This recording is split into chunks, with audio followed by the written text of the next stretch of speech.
Hello once again. We now come to lecture 2 of module 4, and this lecture is more or less entitled Live Flowers or Dead Wood. Let's delve into it. Let's see what we can find. Internal politics, live flowers or dead wood. Start off by saying spirituality is just a science we don't know yet. The supernatural is just the reverse side of the natural world that we have yet to discover. Think about that. Spirituality is just a science we don't know yet. The supernatural is just the reverse side of the natural world we have yet to discover. Now, let me tell you a parable, an old Oriental story, which I think is quite relevant to ourselves actually. A man once planted a bamboo seed in a fertile ground, long ago, on an Oriental island. Every day, he faithfully got up and watered this seed, although it was invisible, buried beneath a bland soil. Weeks went past, then months, and each day he faithfully watered the same spot, protecting it from wildlife, but he kept hope. His friends laughed and questioned his sanity. "Surely you are flogging a dead seed," they said. Finally a year went past, the rains came and went. The seasons took to the stage, and still no sign of the seed. Yet he still faithfully watered the same spot. 5 years crept past, and the man, even though he was older, carried on with his seemingly hopeless task, yet with a smile, as if holding a special kind of knowledge or secret. Then one day a green shoot appeared, beckoning like a green finger. The old man sat back. His job was done. The ensuing growth was tremendous. In 2 weeks it was 6 feet high. In 6 weeks it was 20 feet high. And in 9 weeks it was 60 feet high, towering like a green actual colossus over the landscape. They came to him, his friends, and they proclaimed their astonishment. "Wow, 60 feet high in 9 weeks, that is amazing." The old man's reply was, "No, it didn't take 9 weeks. It took 5 years and 9 weeks. With 5 years underground building an amazingly deep and powerful root system, getting ready to take the weight of the plant before launch and stage the huge spectacular example of life that you see before you." Now the Wiccan religion has a very interesting saying: "As above, so below.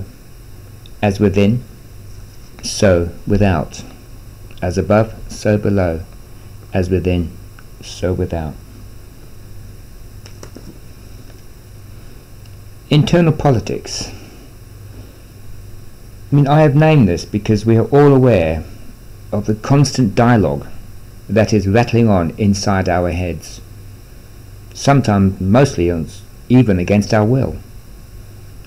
We all seem to be in a permanent reality television show in our heads, with the imaginary orders hanging on our every word, the cameras constantly rolling and our acts being relayed upon huge mental screens, and a huge mental globe with applause just hanging on our next reaction. All this behind the blank stares in tube stations, or walking to a destination, oblivious to everything around us, and getting ready in our heads to take to the stage, ready to thrill the audience with revelations or groan with embarrassment of a painful memory as the applause trickles to nothing. No wonder we're stressed. Imaginations are great, and creativity is a blessing. It really is.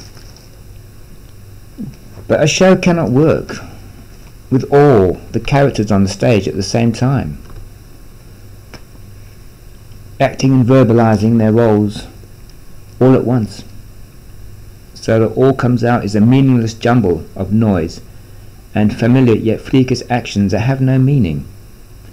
No, a show has to evolve, with each scene and character setting the stage for the act to follow, with each situation requiring more characters, more intense dialogue, more growing atmosphere, before it all comes together with a cliffhanger, a spectacular scene with a revelation and a burst of knowledge, the fanfare fading, the full cast bowing and the audience mind feeling like a flower in the rain. That's how it should be, without inside our heads.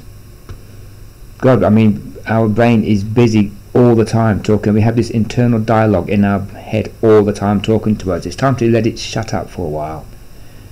And once again, do we carry live flowers, or do we lug around dead wood?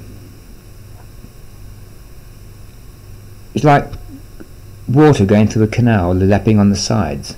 I took this picture of where I used to live, just outside Tsurumi in Japan, and often used to come down to this canal outside our flat and just watch the water go on its leisurely way down to the sea. And once, I can never forget, I heard the sound of almost cannon fire, and I looked out the window, and my girlfriend, who was a lovely Japanese girl, said at the time, there's going to be a fireworks show and there's a special event going on further up the river.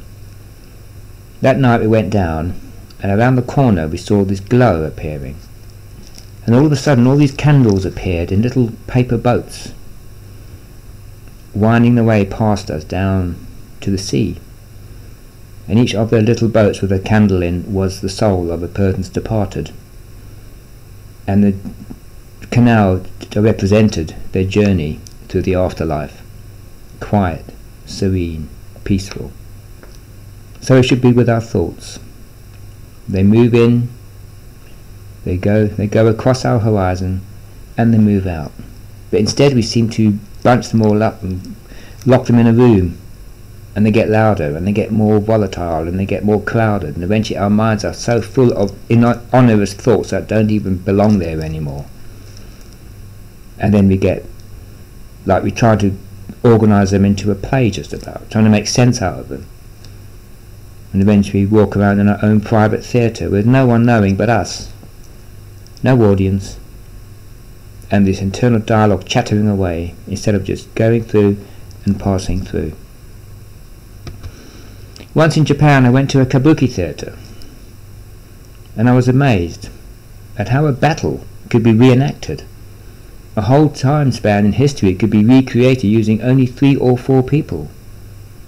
Using words with great power and gestures, events were implied rather than acted out, and one was aware of history in the background. I also saw the No Theatre. It's called NOH No Theatre, where there is no lighting. The front row are given torches, and there is no dialogue. They shine the torches on the actors, and scenes are acted out using gestures with the human body, celebrating beauty and ugliness, a very intense spiritual experience. I mean, I hope you begin to see what I'm getting at here. Our universe, our internal universe, is bigger than this earth, bigger than the country we live in, bigger than the years that grow on us like a cosmic skin, bigger than our situations, our towns, our office blocks, and certainly bigger than the limited little show that occupies our minds daily. We have made our imagination a stage, the limited cast of characters, a crappy backdrop, and a storyline that is predictable and boring with a sprinkling of dummy store acting. The universe should be the stage, not the other way around. I'll say that again. The universe should be the stage, not the other way around. Put it this way, we should be in tune with the universe, and it should be our stage, should be the stage. not the universe crammed in our little brains, trying to comprehend it and failing miserably most of the time because it's just too big. Right, which brings us to the third spiritual journey, the third spiritual wonder on our journey. Soweto Township, South Africa. Now remember, I told you about the spiritual wonders of the world as a natural world, as in natural wonders or architectural wonders. I've named what I think are the spiritual wonders of the world. And this one is, third one is Soweto Township, South Africa. I mean, I was raised in that beautiful country, which is my home and my inspiration. On the farm, my best friend was a black boy named Patrick, whose mother was a Sangoma, or witch doctor. It was through him that I learnt the ways of the bush and wild animals, and it was through her, his mother, that I learned and discovered at a very early age the immense spiritual power that accompanies wild environments. I remember going into the townships as a young boy, and I was uplifted by the smiles and vibrant music. Once spending a night there as a special guest of the farm staff and sitting round the campfire eating traditional maize meal, listening to the unique township music and listening to the old tales of Africa that planted the bedrock of my life. The whole experience was enthralling, amazing, and most importantly snug and safe. I remember looking up at the stars with the crackling of innumerable campfire voices and feeling totally at home. Little did I know the seething fires of resentment, the brutal policies of apartheid, and the tide of peace and patience slowly going out. Remember years later, in the military, sitting on the back of an APC, which is an armoured personnel carrier, with an awful assault rifle in my shoulder, staring at angry black faces, rioting bodies and hate-filled eyes. All this is documented in my autobiography, Soul Safari, A Journey into the Wild. Nowadays, Soweto is a heritage site, with its own apartheid museum, guided tours, football stadiums. However, for me along with the farm, it was all those years ago an insight into the dark heart of Africa and the amazing strength of the human spirit, the implacable patience of the African soul, and the amazing fact of how hate is so easily eclipsed by emotions that are more beneficial and practical. Soweto to me is a microcosm of the human soul. No matter what is forced onto it, no matter how many rules and restrictive regulations are imposed tightly and fastened around it, there is always the inner strength and longing that slowly but surely through a period of time starts to eat away and dismantle the actual prison. So it is with people on safari. I mean, literally through thousands of hours with guests in the bush, I have seen the restrictive mask of society fall away and the real person come through.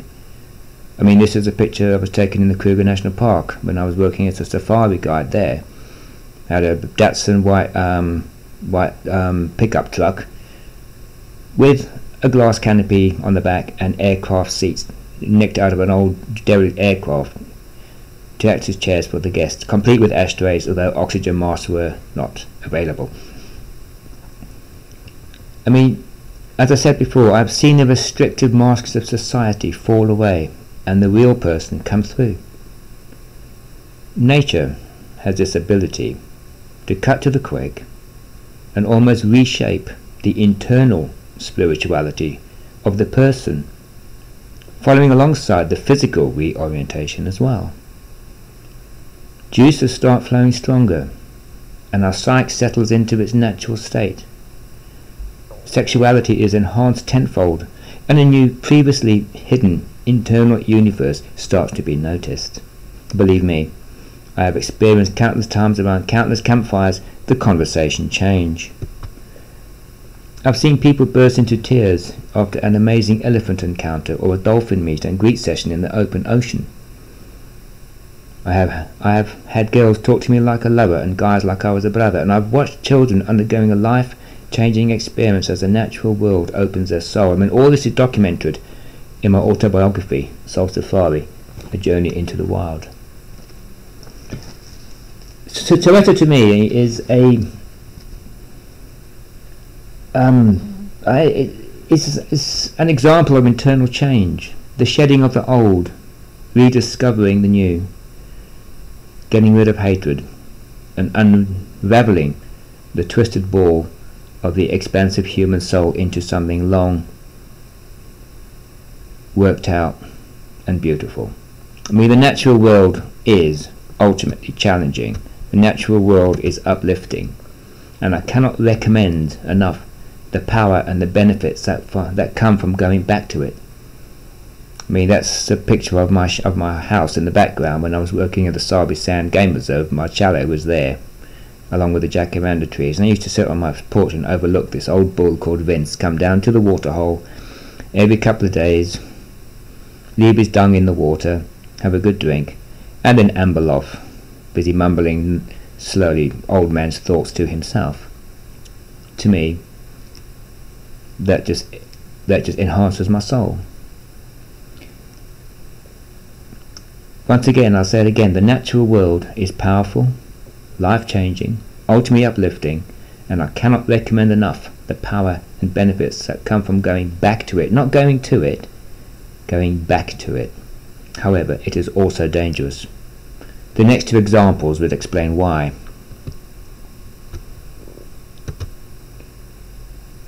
I'm going to talk about a young man named Timothy Treadwell.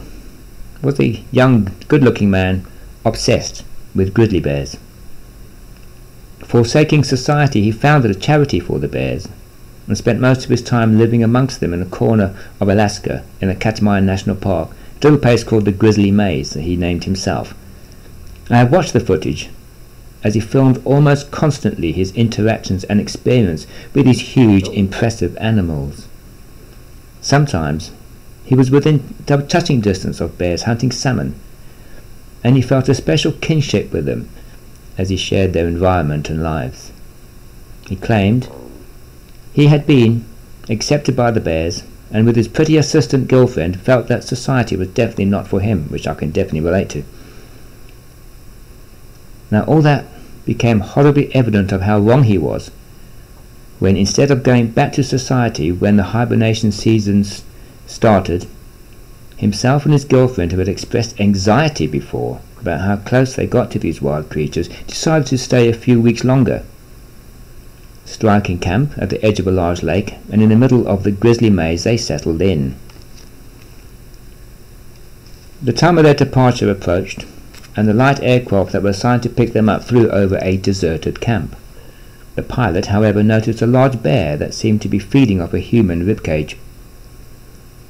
Landing on the water, he rowed over to the shore and followed the trail up to the camp. However, part way up, he had a very eerie feeling. Does that sound familiar?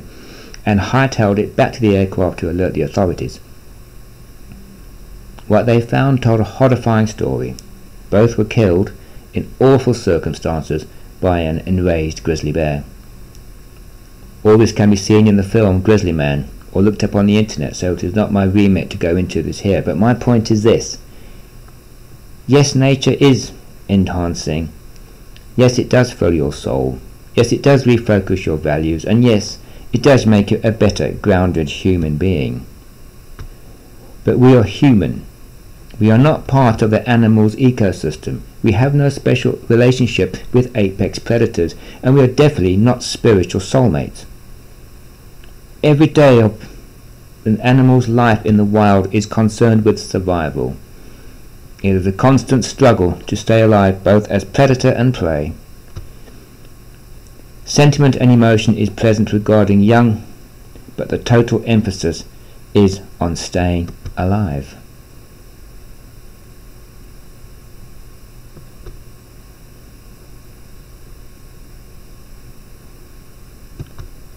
The elephants and dolphins, I believe, can and do have empathy with human beings, and on a spiritual level we have yet to learn a great deal about our relationship we have with these people.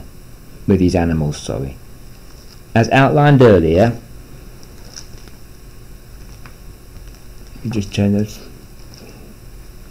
As outlined earlier on this course, sorry, just to get myself sorted out here. As outlined earlier on this course, I believe there is a bond between ourselves that can be nurtured and enhanced to an almost communicative level. Evolution would ensure that. We started to turn our backs away from what sustained us and instead concentrate on constructing a new environment. The human termite mound was created, also known as a town, then a city. We are going back to nature. We are going back to spirituality, and we are discovering the immense natural power latent in our psyche. We are realizing how good our natural senses are, and at home we are in the natural world, and all that is coming just in time to save our planet, hopefully. But on an individual basis, with wild animals, it has to be baby steps, knowing your human role and the effect you have on animals, and not for a second think you have a special relationship with an animal whose obsession is it to survive first and foremost. I mean, that's a picture of my wife gazing out over the countryside that we live in.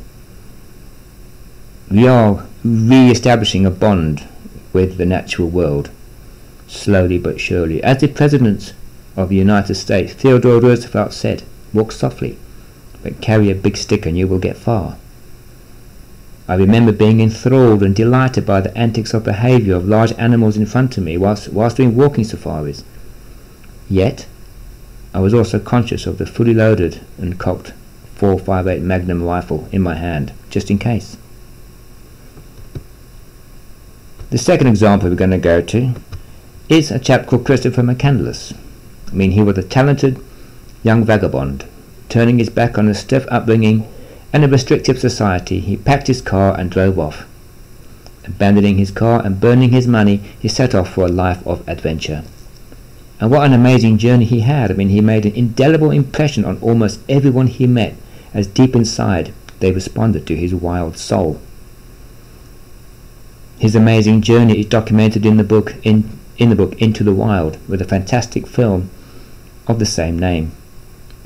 However, years later, hunters found his decomposing body inside a rusty old bus deep inside the Alaskan wilderness. Diaries next to his body documented the wild elation of being inside nature, the thrill of the hunt, and the soaring soul of a man at one with himself and his surroundings. However, it all started to go wrong. Trying to leave the wilderness, he could not cross a swollen river that was only a stream when he went in. There was a bridge further up that he did not know was there, as he had no map. A ranger station stocked with food was only a few miles away, but he was unaware, as once again he had no map. The meat he tried to keep for the sudden crush of winter decomposed and became fly-infested. Subsisting only on berries he had learnt from a field guide, his weight plummeted and his health deteriorated. The last photograph he took of himself, wasted and emaciated, yet grinning happily, holding a sign that said he accepted his forthcoming death and accepting the amazing life he had experienced in the wild. He crawled into his sleeping bag inside his bus and he died. His motives were pure, and he railed against the future planned for him, and to this day he exerts a powerful influence on millions of people, with the bus that he died in almost a shrine to the purity of his vision and the memory of a life lived to the full. Yet he wanted to leave the bush. He wanted to return back to civilization, but instead died, alone and lost deep in the wild, wasting away in a rusty vehicle that was designed to ferry people to their workplaces in the concrete jungle. Once again I emphasize, and I will keep on emphasizing, that no matter how much nature is amazing and beautiful, it is also unforgiving, brutal and bloody hard. Mistakes are rarely tolerated. Total preparation and concentrated are required. Should you want to go back to the wild as opposed to going on a guided safari, total commitment is the only way you will get the benefits and, most importantly, survive. Africa is littered with the bones of people who have left their lives behind, trying to answer the call in their soul, and arriving with no knowledge or experience of the practicalities of living the real existence. Snakes do bite. Certain fruits are poisonous. Animals are territorial and will attack. Certain water can be fatal if drunk. Mosquitoes, those malaria-carrying Luftwaffe, are constantly attacking. The sun is beating down like a blast furnace, and every step could uncover a sleeping buffalo, a coiled mamba, or a bad-tempered hippo. No, the journey to the soul begins and ends inside. The journey to the natural world begins and ends inside. The first example I just quoted, Timothy Treadwell, is of a young man who went on his soul journey back to himself and nature, discovered the innate real empathy we have with wild animals, then made the fundamental mistake of thinking he was one. The second example is also of a young man who also undertook the soul journey, discovering the wild happiness of himself in his natural state, but misunderstood the harshness and savagery of the environment that eventually killed him.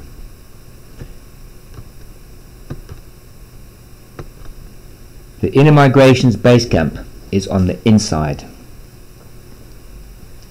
I'll say that again. The Inner Migrations base camp is on the inside.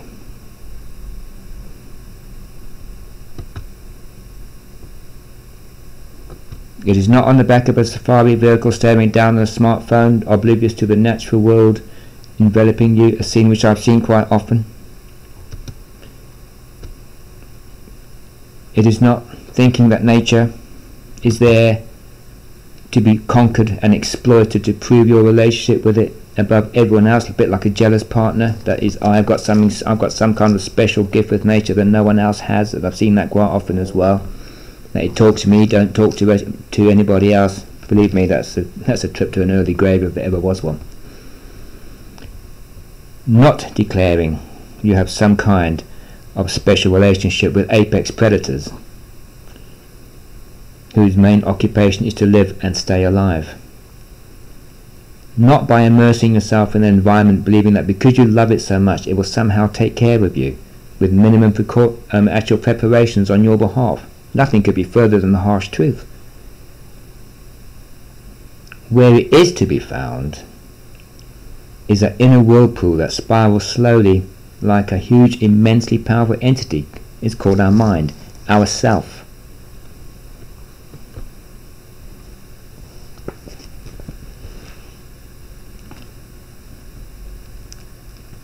I mean, let me just find myself here. Our home. Yes, sorry, I just got a bit distracted there. Our home. And it is only by discovering this, calming it, and exploring it, does it begin to show us the depth of our own ocean. Where previously we were only paddling in the shallows, and some people never even leaving the beach. The mind, we experience, I get to somewhat liken it to an ocean. We experience that this ocean is sometimes flat and calm, sometimes choppy and gusty, and sometimes roaring and stormy. But the fact that remains that we are that water, that ocean. It is our mind that is sometimes stormy, sometimes calm, but the ocean is you. And it is you which has the hotline to the natural world. Your powerful natural senses and the inner clock of the universe. It is you that is naturally in tune with your surroundings and your emotions. It is you that I have seen emerge around the countless campfires in the African bush. It is your mind that is the blockage, wrapped up as it is in society and duality, where everything has to have an equal and opposite reaction, where choices are always made between two opposing forces, and habits and behavior patterns are ingrained like a mental pigment. It is your mind that processes and assimilates 60,000 thoughts a day, is constantly ticking over whilst we are asleep, feeding us dreams like an old friend, nudging us to see if we are okay. Having yourself is having the keys to the kingdom, the blueprint of the universe. a tool that is so huge we can only wield it without really examining it, and with most a place that is lived in without ever venturing outside. You have a mind, it is part of you, but it is not you. You are yourself, a force of energy, of conscious, of awareness. You have been given a mind in which to function in this reality and in this world. And now is the time to make it function for yourself.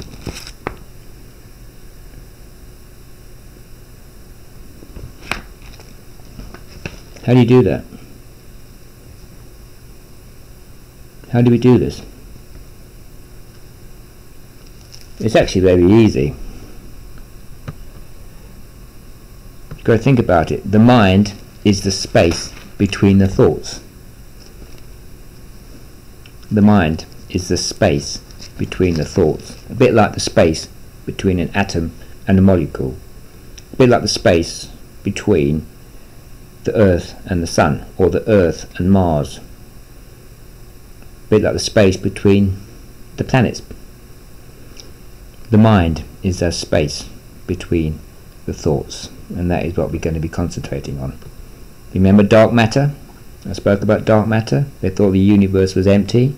Now it's seems to be filled with dark matter in between the galaxies and the stars. Where we've got our own dark matter between our thoughts. To get to this, we're going to go, how do we do this? It's actually very easy, trying to calm it down, rein it in, turn down the deafening volume of society and make it work and live for you, not the other way around. The mind is the space between the thoughts. The next meditation practice I've composed is called Embracing the Void. Embracing the Void. Like most meditation practices, it requires a launching pad of your own meditation rituals and practices, etc. When we meditate, we concentrate on our breathing, concentrate on opening our chakras, and filling ourselves up with light using visualization and oral techniques. However, thoughts often come swooping in, and however you might try to empty your inner universe, they just persist. However, what we are searching for is the space between those thoughts. That dark matter that is holding our universe together, that void that is both empty yet full. Imagine your thoughts as stars and galaxies, each with its own theme, colour and music. Imagine your breaths are pushing through this void. Your breaths are pushing you through this void. Stars and galaxies come into view, then swoop past you to be left behind. As others come into view, only for them to be left behind. After a while there is more void, more space between them, with only the occasional soul or galaxy or star coming into range. Finally, there is only the void, and your breathing, and that is when your soul starts to make itself known. Thoughts are fleeting and often stack up like commuters on a subway, vying for attention, ready to hitch a ride on your soul safari. However, they belong to a certain place at a certain time and are only on this journey temporarily before disembarking at the next stop. And don't forget, imagine your breaths are pushing you through this void. Stars and galaxies are going back, coming into view, going back, swoop past you to be left behind, others come into view, for them to be left behind. After a while there's more space between them, with only an occasional star or galaxy coming into range. Finally there is only the void and your breathing, and that is when your soul starts to make itself known. You still with me? Right. The natural environment, in its true spiritual, emotional and powerful reality, is the goal of the soul, which is you, and the mind is the tool that you access and wield as a vehicle to access the inner, natural environment that is in tune with, yearning for, but cut off from the outer natural environment that is next to your skin, viewed through your eyes, heard with your ears, and most importantly, felt in your soul, which is you. I'll say that again. The natural environment in its true spiritual, emotional and powerful reality is the goal of the soul, which is you. And your mind is the tool that you access and wield as a vehicle to access the inner, natural environment that is in tune with, yearning for, but cut off from the outer natural environment that is next to your skin, viewed through your eyes, heard with your ears, and most importantly, felt in your soul, which is you. Politics is viewed as a vehicle for change. Internal politics is creating and enabling the tools to create that change. Being an active spiritual politician is to leave the sleaze, embrace the change and enjoy the journey. Your soul is Westminster. Your soul is the Taj Mahal. Your soul is the Kremlin. Your soul is the White House, a palace, or any other political institution. You are the spiritual prime minister, president, guru, king, queen, swami, whatever. Yet, unlike the edifice of stone, your soul is not built on human vanity and greed for power. Unlike the grandiose lamentations bestowed on people who still go to the toilet every morning, your soul has no name, title or presenter breathily announcing your presence on the stage of life. No. Your soul is big and powerful enough to know God, dissect the universe, transcend death, and evolve into the next spiritual existence. It can only do this if it has the fuel of the natural world. You can only do this if you realize this simple, inescapable fact. A very simple, inescapable fact. You are the soul. You are the soul.